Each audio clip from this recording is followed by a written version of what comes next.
Hi guys, how are you? Hope you guys are well. So I have a message for someone, and this is going to definitely be your confirmation. God said you need to stand up, okay? You need to stand up and you need to stick up for yourself mentally, emotionally, and spiritually. It does not mean that you have to argue with people. It does not mean that you have to go into debates or anything like that. But more, you standing up for yourself is having faith in God and what He told you. Having faith in everything that God has shown you when it comes to, your purpose, your walk with Him. You get what I'm saying? The thing about it, there's a scripture in Proverbs that says, bad company corrupts good character. You ever heard of that, right? So it's like if you hang around someone who is negative, who does a lot of negative things, eventually you'll start to take on these characteristics and traits of this person if you continue to hang around them. When you hang around someone or people who have a lack of faith, and they're always complaining every single day, they're complaining, they have a lack of faith, and you're the one trying to keep them positive, you're the one that's trying to encourage them, but you start to feel like whatever it is they're battling with is starting to weigh heavy on you. You have to stand up for yourself, and you have to remember that yes, you can help people, but you can help people if they're willing to be helped. And if you have to know the difference between helping someone and seeing improvement and continuing to help them because you see improvements and they're actually trying, compared to trying to help someone who doesn't even want to help themselves, trying to help someone who doesn't even care about themselves, who doesn't even care about their life, who doesn't even care about where they're heading. You get what I'm saying? And then before you know it, you're draining yourself trying to help someone who doesn't even care about themselves. Do you get what I'm saying? There's nothing wrong with pulling yourself away from someone who is refusing to be helped or who's refusing to do the work in order to see results. You see what I'm saying? And oftentimes when people lack faith, they will project that lack of faith on you, or they don't see things happening in their life. They will sit there and they will say whatever God has told you is a lie, or they will sit there and put doubt in you and say, oh, there's no way you can do that or do this, etc., or this is not real. You see what I'm saying? And oftentimes it's because they're not doing the work in their own life to see the results. Okay, first, faith without works is dead. Okay, if God is giving you instructions and you're being obedient, you're consistently following the path, and another person isn't, and they don't see specific things, they're going to project that on you and make you start to doubt God. Okay, I want to read a passage for you. This is Mark 6. And this is 4. Jesus said to them, a prophet is not without honor except in his own hometown, among his relatives and his own home. He cannot do any miracles there except lay his hand on a few sick people and heal them. He was amazed at their lack of faith. Okay. When Jesus was doing healings, a lot of the people that he knew, they saw him, and because they remembered him as a carpenter, they didn't think that he had miraculous powers. They didn't think God can use him. They had a lack of faith in him. You see what I'm saying? They had a lack of faith in him. And because of that, he wasn't honored in his own hometown. So he was only able to heal a little bit of people, and then he had to leave, right? Oftentimes, this is what happens when God starts to bless you. Walk with God, and God is within you. Holy Spirit's within you. He will start to use you. Okay, when he's establishing your footsteps, he will start to use you. And the very people that you grew up with, the people that you've been around, they may have had a lack of faith their whole life when it came to their own life and when it came to things relating to you. And they may have tried to imprint failure upon you and put you down and project their lack of faith on you, which held you back. But when God started establishing you, don't you notice that God starts pulling you away from the very people who have a lack of faith? And God starts pulling you away from these people to protect you.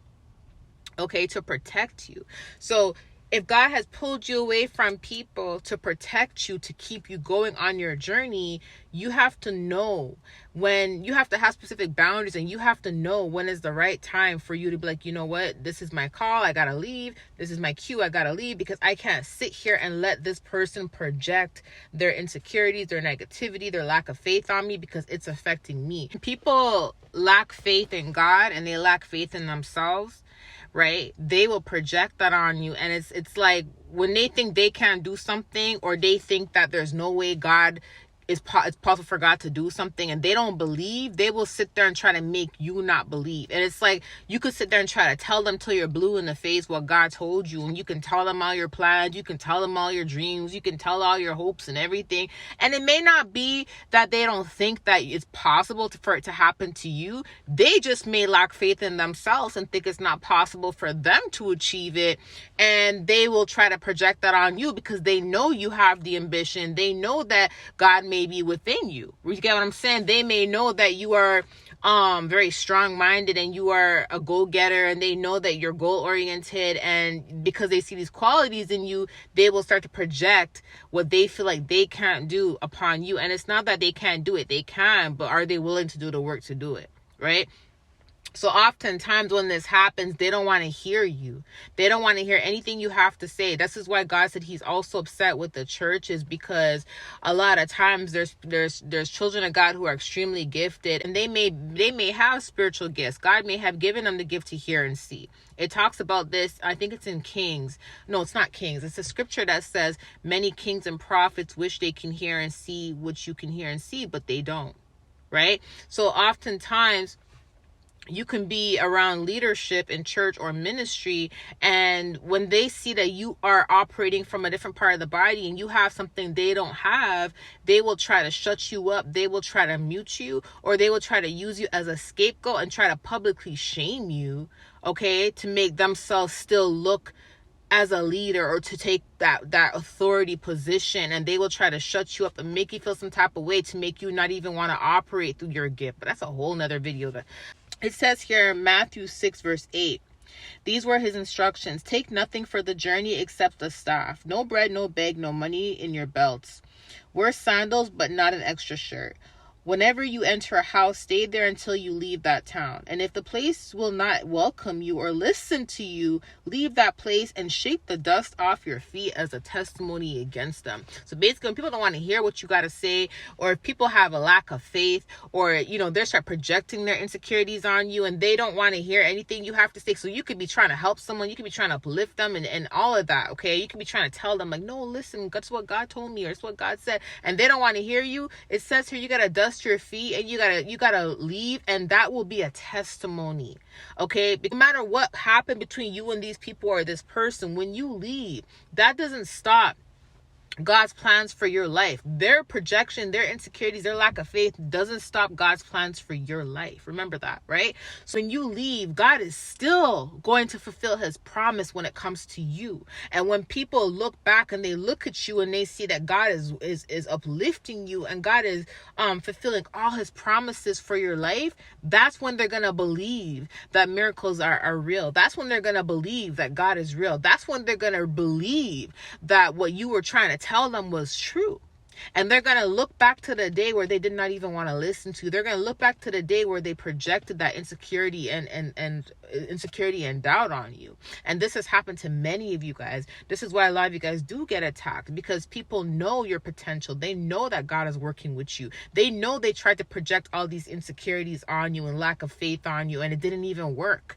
And even though they tried to do all that, God still showed out in your life, and they're able to witness it. And this is why a lot of them feel some type of way about you. But whenever you're around someone that's doing this and you know that you're trying to help them, even if you're not trying to help them, they're just projecting insecurities and negativities on you, you got to pull away to protect yourself, protect your faith, because your faith comes with your peace. When you have faith, you have a lot of peace, because you know that God is handling things. You know that you can surrender things and leave things in God's hands, and it's going to be all good. But when you lack faith, that's when the anxiety comes upon you, depression comes upon you, etc. Right? So you have to have faith, okay? And don't let anyone put you in a position to where now you have to question God, or you have to question what God told you. You start to question everything. You start to question your own sanity. You start to question your own life. And that's what a lot of people be doing. And it's because they lack faith in their own life. So they don't want to see anybody else out there who has faith, who is believing God, if they don't even do that themselves. So they will project that on you.